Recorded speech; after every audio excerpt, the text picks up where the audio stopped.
It was a peaceful morning in Maplewood Ridge, a neighborhood where lawns were manicured to perfection, hedges trimmed at precisely 45 degrees, and homeowners followed the rules with a near religious devotion. Everything was in its place. Until, that is, the sound of a fishing line slicing through the air broke the silence.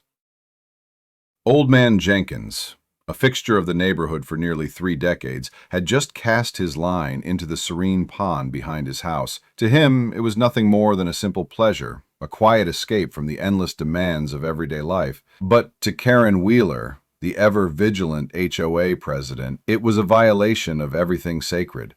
Karen, in her early 40s, had been the unchallenged ruler of the HOA for years. Her world revolved around the rules. No pets in the pool, no lawn decorations after Labor Day, and, of course, no fishing in the pond. This last rule had been something of a gray area, but Karen was nothing if not thorough when it came to enforcing the finer details of the community guidelines. She didn't care that Grandpa Jenkins had been fishing in that pond for as long as anyone could remember. To her, rules were rules.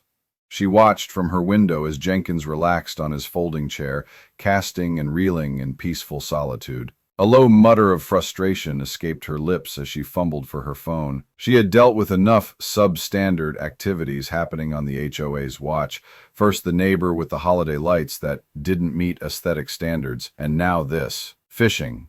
In the pond. The audacity. She hit speed dial, and the words tumbled out before she could even think. Hi, yes, this is Karen Wheeler from Maplewood Ridge HOA. There's a man down at the pond fishing, and it's disrupting the neighborhood's tranquility. Could you send someone to, well, deal with it?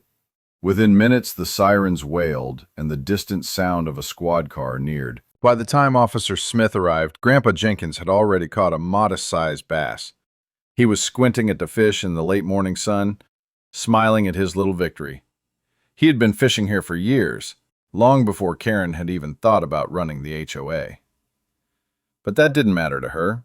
To Karen, this was a flagrant violation, an affront to the very fabric of her perfectly curated neighborhood. Officer Smith approached with the typical professional coolness, but when he saw the situation, a subtle frown creased his forehead. "Sir, you can't fish here. It's against the HOA rules," he said, his voice carrying a slight edge.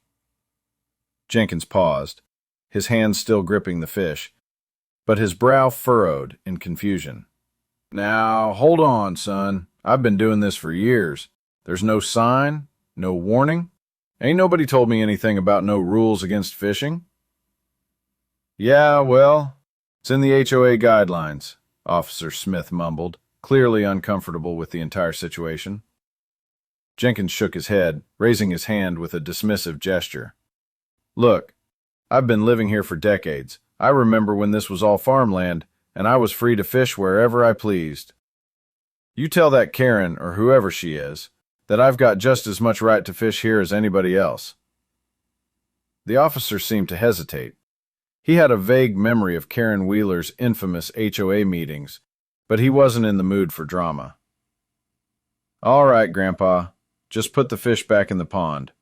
I'll let you off this time."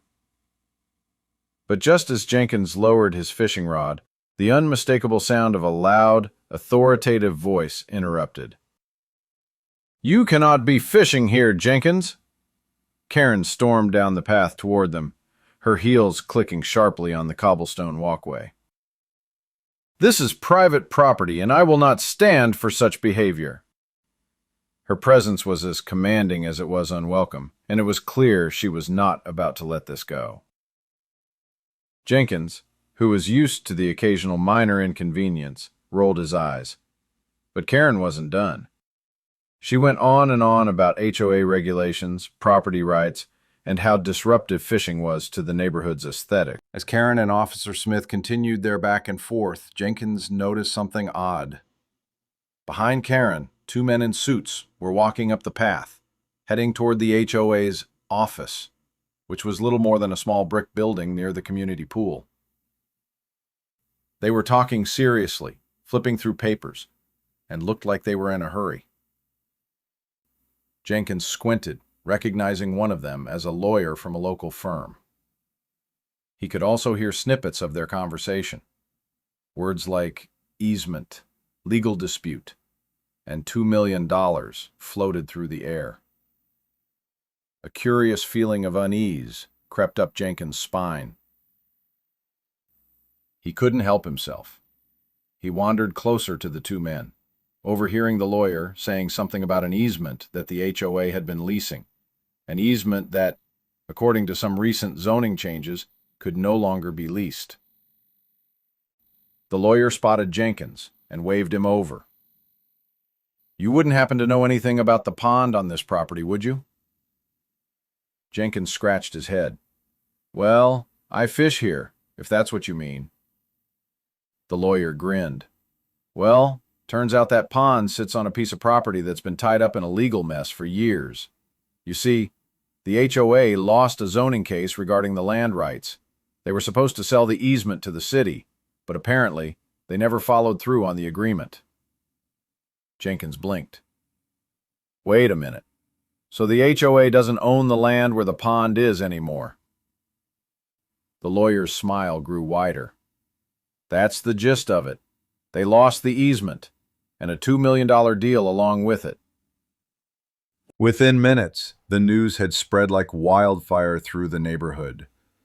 The HOA, with Karen at the helm, had been caught up in a disastrous legal blunder that not only threatened the financial stability of the neighborhood, but also revealed some of Karen's questionable decisions over the years.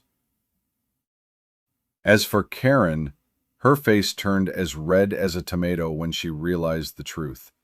The pond, which she had once deemed off-limits for its fishing activities, was no longer under her jurisdiction.